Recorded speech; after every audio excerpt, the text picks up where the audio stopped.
Hello everybody, Scratch coming up with another Raid Shadow Legends video. No, I am not here to rob any of you guys because of the hood. I'm just feeling cozy today, so I can't really be bothered to go and fix the hair, right? We gotta get a haircut. The lockdown has been going on forever, so can't wait to actually be able to go and have a proper haircut rather than just do it myself. So let's leave all that on the side. Today's video is gonna be a guide on Cardiel, guys. So we have a new Sacred Order support legendary void champion. He looks badass. He kind of looks like if you saw the movie Gods of Egypt, he kind of looks like one character from there, right? Honestly, I'm 100% sure that that's where they got the example from. The copy, paste, bang, bring Cardiel into the game for us. He looks badass. His animations are pretty cool as well. He has pretty good base stats. We're gonna check his skills in a second. His book requirements. We're gonna talk about what sort of builds can we give him, where we can use him, and overall his utility for our teams. Now, before he got released, honestly, Skit Shaman, she was the #1 cleanser for PvP in the entire game. No doubt, like anyone can say whatever they want, Skit Shaman, #1 cleanser for Arena. Now, he got released, he has a very similar kit with her. And I really think he is her nemesis, to say like this. He's definitely wrecking that #1 place. Of course, I would expect him to do it. He's a Void Legendary Champion. Let's have a quick look at the skills. So, we have his A1, Cow the Wicked, attacks one enemy, heals all allies by 7.5% of their max HP. Also, places a True Fear debuff for one turn if the target is a champion from the Demon Spawn and Dead Hordes or Night Revenants factions. He requires 6 books into his A1. We're getting a bit of extra heal, a bit of extra damage. Now, funny thing with this champion, he seems to be hating on the Demon Spawns, on the Undead, on the Night Revenants. But then his girlfriend, wife, partner, etc. is a Demon Spawn. So, I'm not sure what's the matter with him, why he's being a bully towards those factions. But yeah, we have 6 books in his A1. His chick is a Demon Spawn. We're gonna have a look at her maybe later on as well. Then we have his A2 on 3-turn cooldown, fully booked. Requires 1 more book here, so that brings us up to a total of 7 books. Removes all debuffs from all allies, then places a block debuffs, buff, and a revive on that buff on all allies for 2 turns. The revive on that buff cannot be removed. So here it comes in play, the same thing that Skit Shaman does. But revive on that cannot be removed from the allies, which is pretty strong, honestly. It definitely gives you a bit of an advantage in Arena because of it, if you're going against teams with Masteries, etc. So I think this is an amazing skill. It's on a 3-turn cooldown as well. And not only that, this can be used on clan boss, right? So this champion can play 2 roles for your team. Can play a cleanser and ally attack. So I think this is a pretty badass kit overall, a nice combination. Then we have his A3, 2 more books in here, so that brings us up to a total of 9 books, right? On 4-turn cooldown, fully booked. Heavenly Host places a 30% increased crit rate buff and a 30% increased crit damage buff on all allies for 2 turns. Then teams up with all allies to attack a target enemy. Decreases the cooldown of this skill by 1 turn if an enemy is killed from this attack. Now, think of a Skit Shaman having a kid with Farakim the Fat. And this guy comes out, okay? So it's a combination of those 2 champions. Ally attack, increased crit rate, increased crit damage. Pretty badass. On a 4-turn cooldown as well. 9 books. Then we have the passive. We need 3 more books in here, so that brings us up to a total of 12 books. Honestly, not too bad. Is a price I would definitely pay for a champion like him. Fiend Warden, allies receive 20% less damage from champions from the Demon Spawns and Dead Hordes or Night Revenants faction. If you're going against Hegemons, I think is a pretty badass passive. You might be able to not use Seeker anymore in the team for some of the strats when you're going against Hegemon teams with like we used to do with Skit Shaman.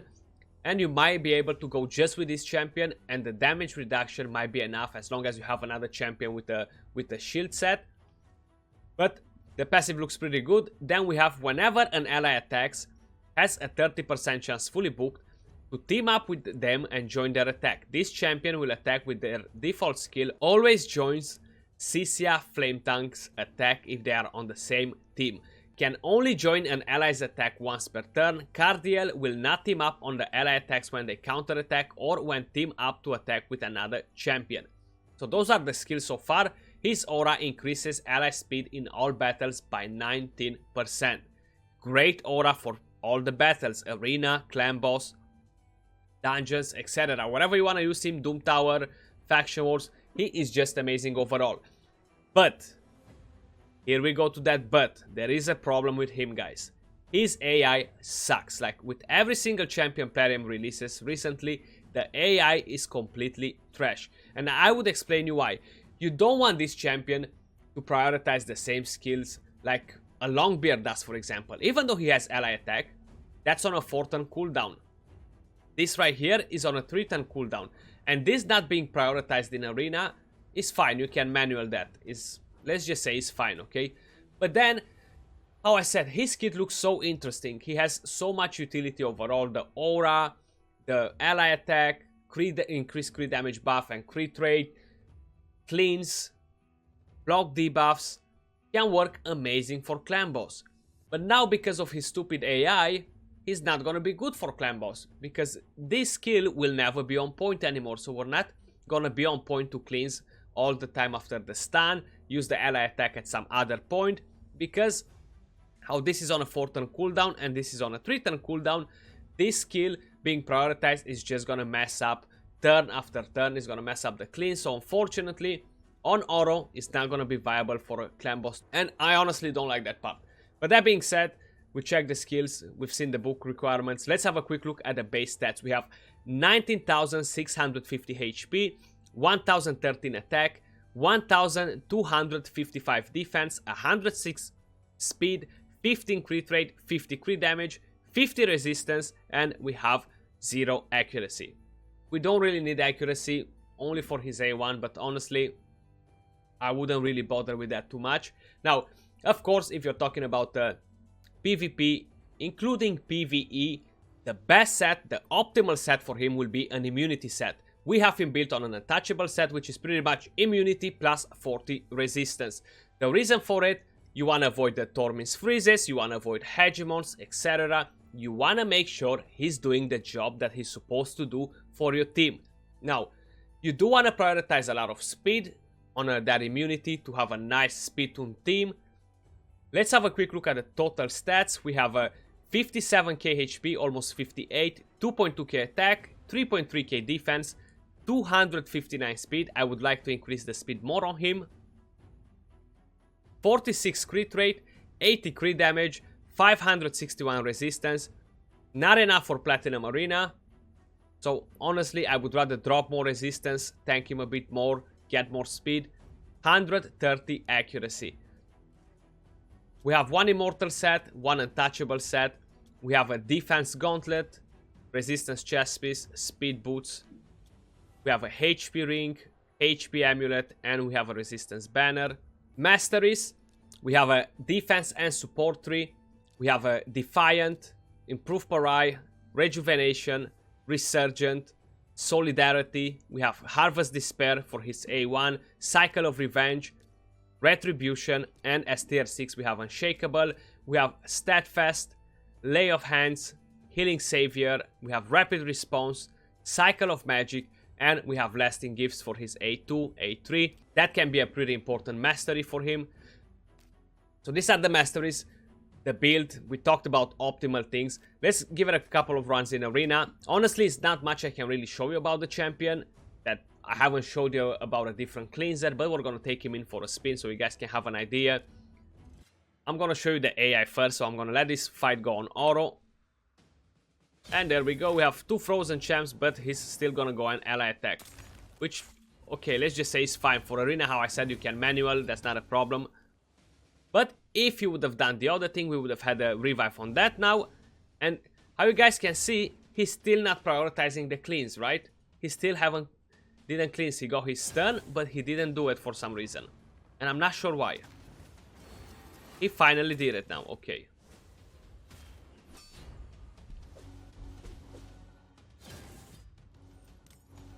Okay, you see, his animation is pretty dope, right? I like that the way he attacks. Let's go. Let's get him down. He does look badass as well, though. Design-wise is great. But then most of them they do. Most of the champions they make, they look great. And we got a fight 1 minute later.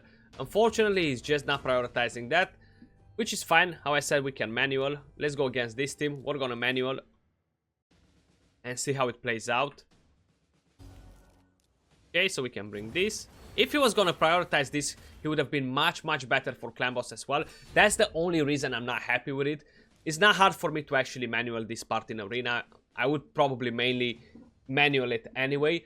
But if I would want to have some fun with him in the clan boss, make a nice team with him, I cannot, unfortunately. So I'm a bit disappointed because of that. Just imagine using him instead of a Battle Khazar in the team I used to run, that I've done the 150 million damage, right? He would have been amazing there. Less speed requirements because of his aura, maybe, if I would choose to use him as the aura. Then you have increased crit rate, increased crit damage, and you have the cleanse as well. And revive on that to maybe help a bit more towards the end of the fight.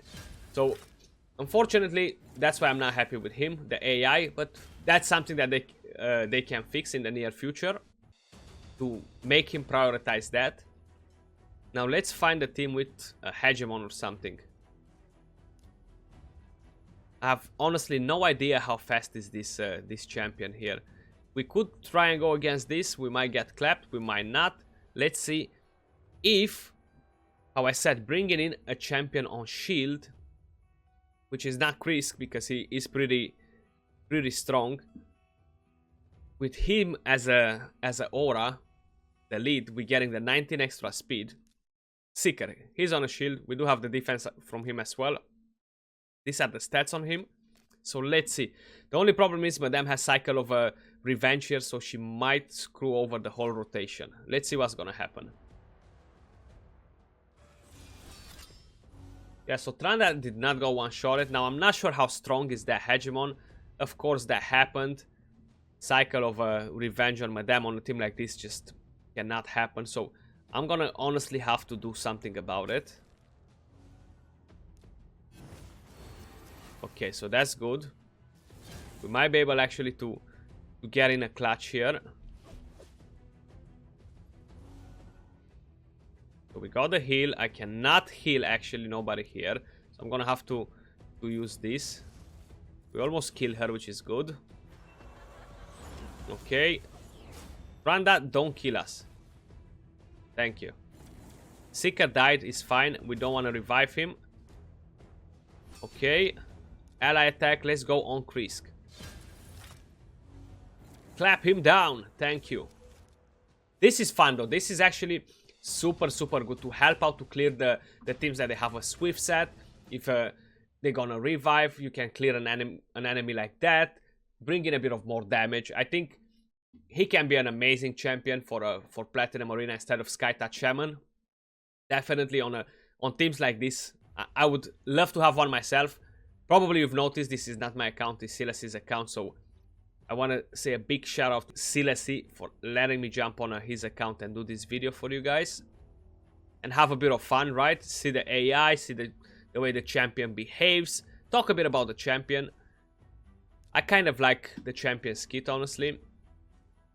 Hopefully they'll fix the AI as well, and then I'll be super happy. And I'll be ready to pull one as well. How many of you guys actually pulled him recently? I'm curious. How many of you guys got this badass champion? Now we have two Force champions in here. We can go against that team. This is a CC one. Dala. Let's go against Dala. See what we have here.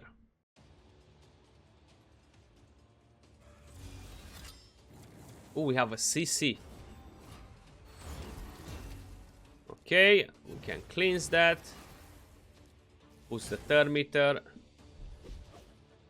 And somehow Madame still lost her turn meter. She lost her turn actually, that's what happened.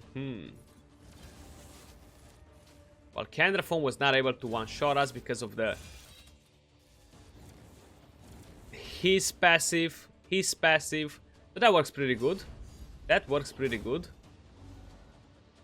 Ally attack on Duchess. Can we take her down? Or should we take Risk down, right? And then they all lose ally protection. Let's do it.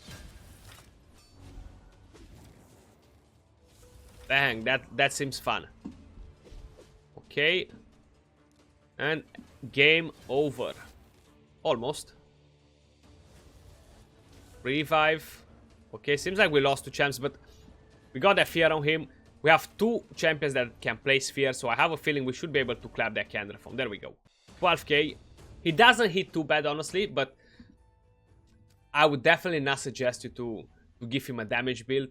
Only his A1 actually makes damage, and of course he can attack from his passive together with the allies. Then he has the ally attack, but I would not waste him as a build to focus him on pure damage. But that was it, guys. Is honestly not much I can show you with him in arena. He works amazing for dungeons, Doom Tower, etc. You can build teams around him. But let me know your thoughts on the champion, guys. Let me know in the comments down below. How many of you guys pulled him? How many of you guys would like to pull him? Appreciate you all guys watching. If you did enjoy the video, don't forget to thumbs up, subscribe for more content, turn on notifications to see when we upload next, and I'll see you all soon on another video. Till then, peace out.